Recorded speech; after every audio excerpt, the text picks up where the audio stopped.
The show starts in 10, 9, 8, 7, 6, 5,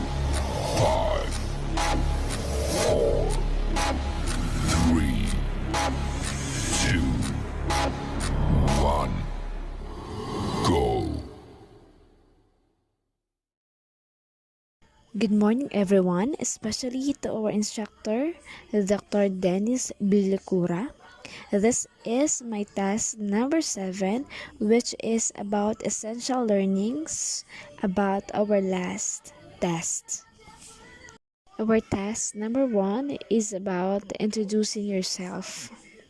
Our task number 1 focuses in ourselves, in which we introduce ourselves in a very creative way by sharing our hobbies and daily routine to identify our own learnings, needs, or set learning goals.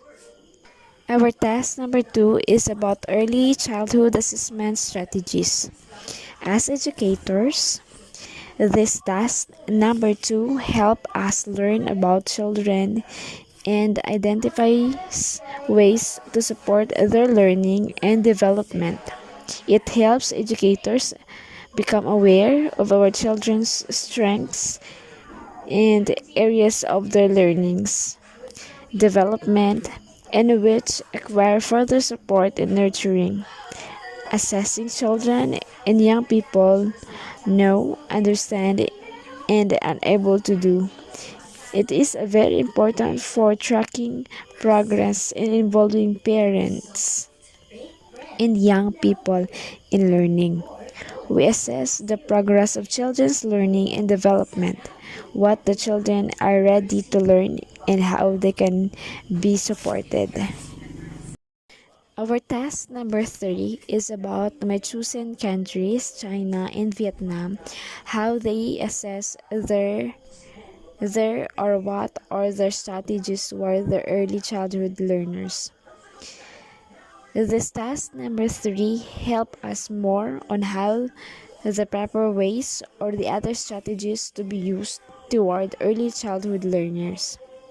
We don't need to travel in China or in Vietnam just to know what are their strategies used.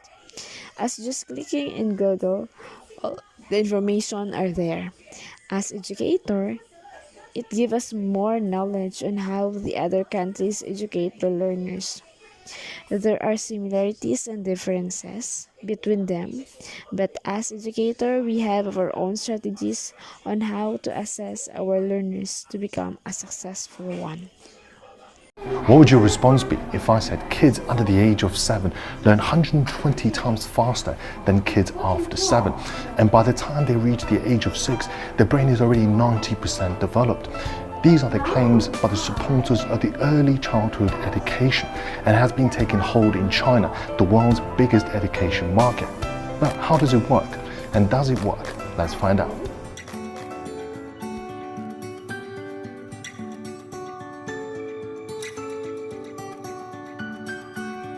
Headquartered in Beijing, Fun Academy China is one of the private kindergartens in the country promoting early childhood education. And what we do is from 0 to 6, we start to plant seeds. Depend on how much seeds and how strong, how quick we spread those seeds, and that identified and the future of this child, and that's the size of his field when he grew up. Fun Academy China partners with Finland's Fun Academy education company that teaches kids from 1 year to 6 years of age skills through play-based learning. So we've been decorating this room as our demo class for the space program. Well, you can see that in this room, the decoration and stuff are space related. So that gives them the idea of the theme. So it's, every child has some idea about the space, but it's hard to put them into the image if you don't give them any decoration. For Constantine, breaking down big topics like space means getting the kids to do hands-on activities that they can feel and remember. So you can see some of the students choose to only put in the golden sand into the bottle. Okay. So in the bottle, we put half of the transparent glue in it and half water. Okay. Yeah. So that kind of creates this kind of slow motion Right, texture, isn't it? right. Yeah, you can see that. Okay, that's interesting. Right. Some students choose to put in stars. Some choose to put in, different color sand. Yeah. And also some of them would choose to put an astronaut in it. Oh, okay. Yeah. So this can be also developed into other programs. Reflecting Fun Academy's space program, people like Jiang and Constantine, they encourage kids to start learning skills young. A baby on the age of 3, the brain development is already reached level of 70% of an adult. 70%. Yeah, at the age of 6, it reaches 90%.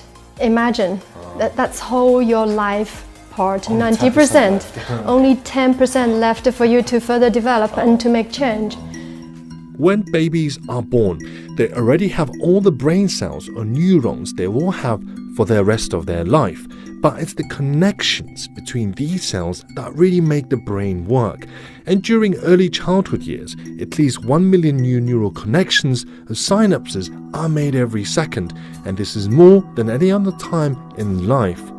Once developed though, these connections are important for things like motivation, self-regulation, problem solving and communication, and it's much harder for them to be developed later in life. So essentially, a young child's daily experiences determine which brain connections develop and which will last for a lifetime. So kids being able to learn from a young age also means parents need to spend their hard-earned money to enroll them in places like Fun Academy China. 非常认同芬兰的这种教育理念，因为我觉得它是比较先进的，也特别适合孩子们的这个成长规律的。在这里呢，我觉得孩子们的学习状态就是他们所说的那种从游戏当中学习，以玩为主。所以说，这个我觉得是跟其他的幼儿园最大的一个不同。 And those early investments apparently do pay off. The National Bureau of Economic Research in the United States says returns are at its highest when youngest, and that's even before birth for that matter. But the returns gradually decrease as the child becomes older. But for China, is the government doing enough to promote this?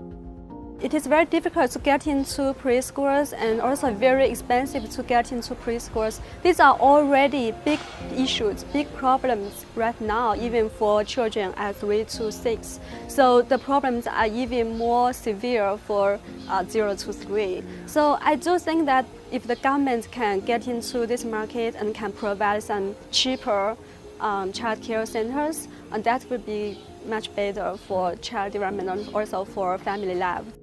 In fact, in China, early childhood education differs from the West. Here, it's usually for kids 0 to 3 years and is under the healthcare system. And because it's not part of the country's public education system, private enterprises like Fun Academy are helping to meet its growing demand in popular cities like Beijing. And as recently as April this year, China announced plans to spend around $2.4 billion to build more kindergartens and increase public access to affordable preschool education. And the pressure is on. By next year in 2020, there will be 130 million kids from 0 to 6 years in China. That's nearly Russia's total population. And almost 120 million kids will apply for preschool education in 2020. Private education centers are here to stay in China now and beyond. And China's focus on early childhood education shows that the public and the private sectors agree on one thing: that critical action must start at a preschool age to have the most impact on children's later performance and beyond. I'm Josh, stay tuned with China Matters.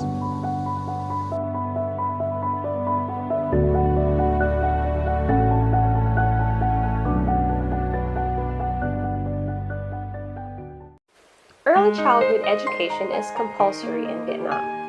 This policy was born in 1945. France first colonized Vietnam from the year 1884 to 1945. During this period, early childhood education was not a social task.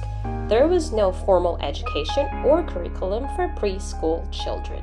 In 1945 to 1954, it was referred as infantile education level. They faced challenges in the curriculum, also about the teacher's competencies, and not only that, insufficient learning materials. The students struggled to learn because of these problems. Instead of solving these concerns, they prioritized two purposes of infantile education. Number one is to train children to become good citizens of the newly democratic country. Number two is to emancipate women from childcare duties in order to have spare time for studying and working. In 1915, nursery education, or known as Mao Xiao, replaced infantile education. In Chinese Vietnamese, Mao Xiao means teaching by mother. It was suggested that kindergarten teachers should be female. According to Nguyen Cang Tuan from 1991, the reasoning was that mothers were traditionally considered home educators and children of kindergarten age remained under their mother's influence. Over 7 decades of development, Vietnam has made remarkable changes in the curriculum and the education system.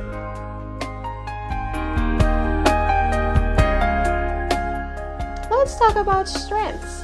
Some of the strengths are moving from a teacher-centered to a learner-directed system where growth mindset is also born.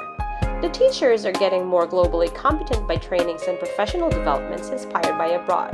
Conducive classrooms for learning materials are sufficient. Some of the weaknesses is having a low budget to train and employ qualified teachers. And because of the shortage of teachers, the demand is high but the supply is low. As of early school year in 2020, there are about 385,000 teachers for millions of students in primary education in Vietnam. Ratio of students per teacher also varies. In 2018, there is about 20 to 30 per teacher. But in public school, it can be 50 to 70 students. Because of the shortage of getting highly qualified teachers, many local grade students are still not good enough at basic knowledge, practice skills, and self-study. There are also many localities, especially in mountainous and remote areas, where it lacks to zero qualified teachers. Nonetheless, despite all of these challenges, Vietnam still continues to develop and grow their educational system, especially for early childhood. Let's not forget the importance of early childhood education. According to neuroscientists, like all muscles in our body, the brain grows bigger as we get older. The brain develops in the first few years. Keeping the brain busy in a younger age gets the brain more developed as it gets older, creating a better student. 90% of a child's brain development happens before the age of 5. They develop their cognitive, language, social, and emotional skills. Preschool years is when they learn fast. They start to develop certain tasks. Early childhood education is when they build their foundational skills. With the help of the parents by making sure their development is right on track, and having the right environment will impact the child's development and personality. Having the early childhood education increases the likelihood of graduating from high school and higher lifetime earnings.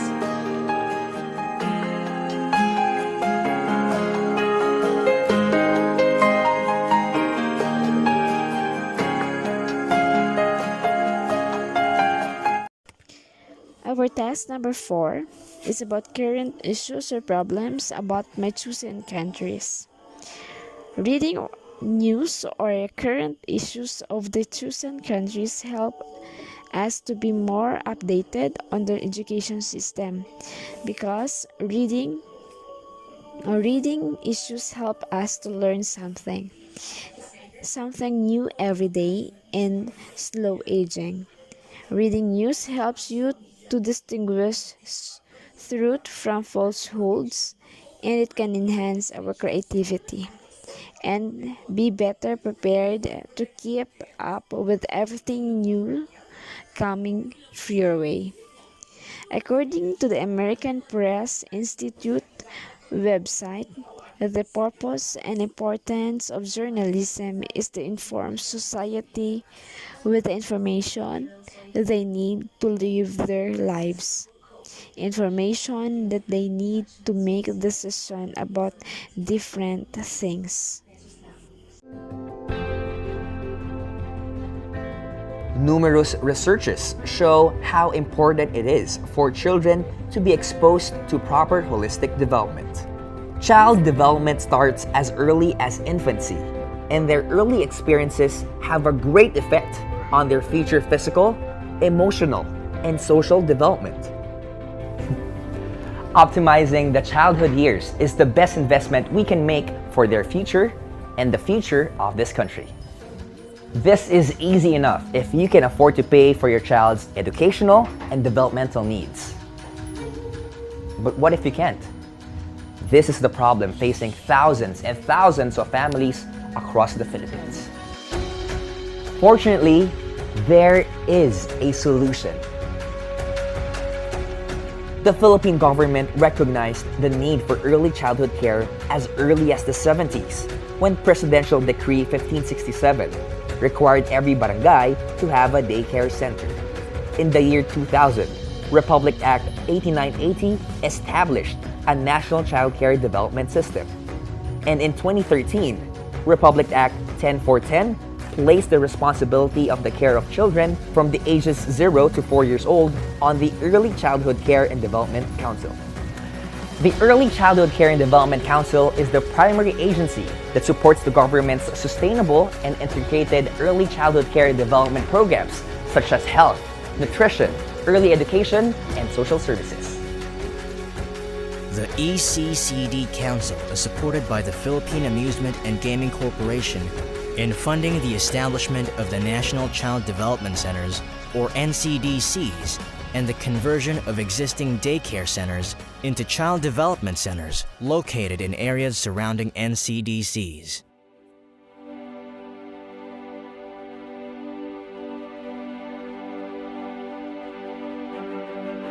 The National Child Development Center is a flagship project that supports the various programs of the Council.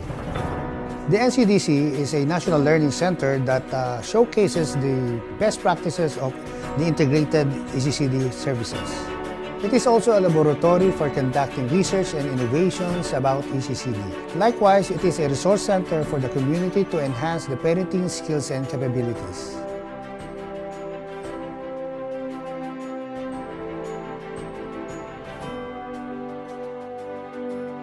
Cities and municipalities that are willing to participate and have the ECCD program as a priority in their community.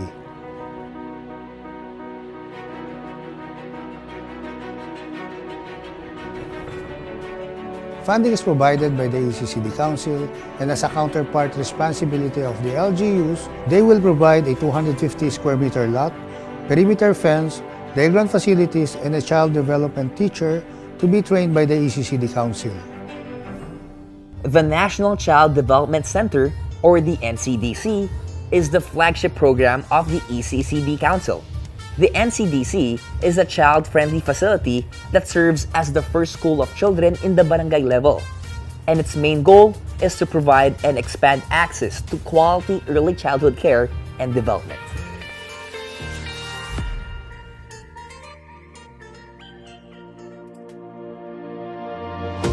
The importance of early childhood care and development is its impact on brain development, on economic gains, and on school readiness, on health and nutrition, and advocating for child's rights at an early age.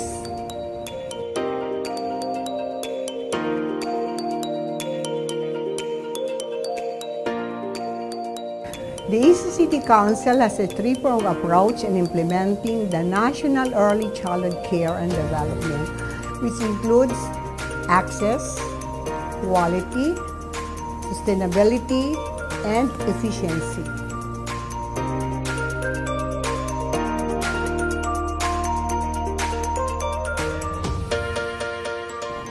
The challenges that we are facing in ECCD are the following. One is the systematic professionalization of early childhood development personnel. Number two, continuous rollout of policies and guidelines. Number three, investing on ECCD programs on the ground through advocacy and mobilization, and the legislation and implementing mechanism for ECCD programs.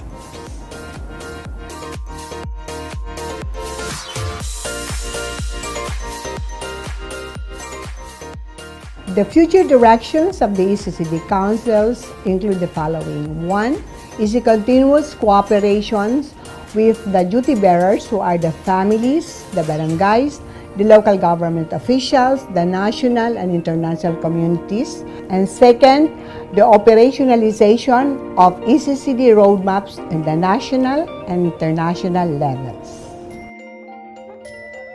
Ikaw, nagbida dito.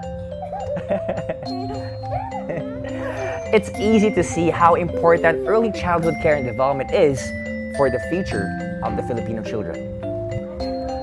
With your help and support, together, we can make this dream into a reality.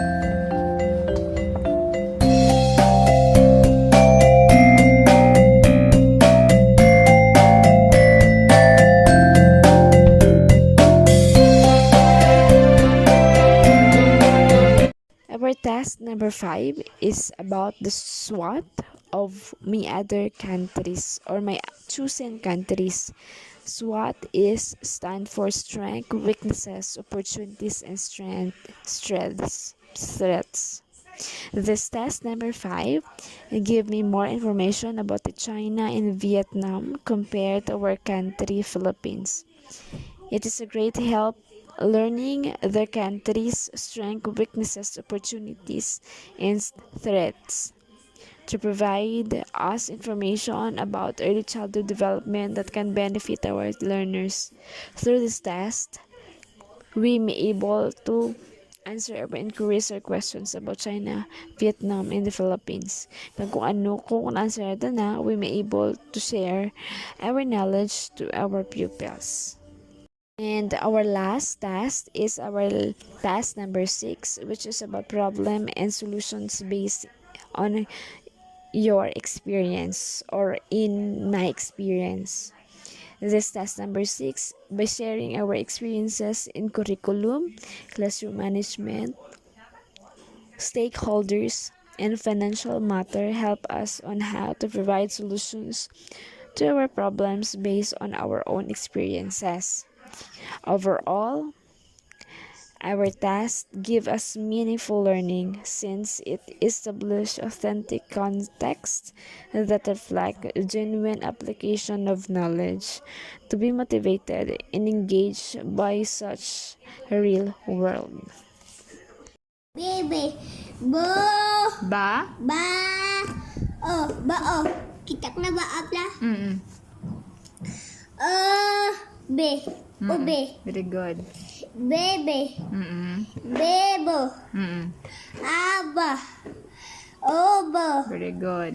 eba, abo, tati, tito, tapos na? Teto, tita,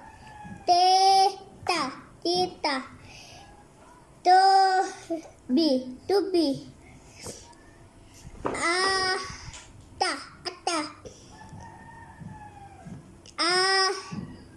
ati, ito.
Thank you so much for listening and watching.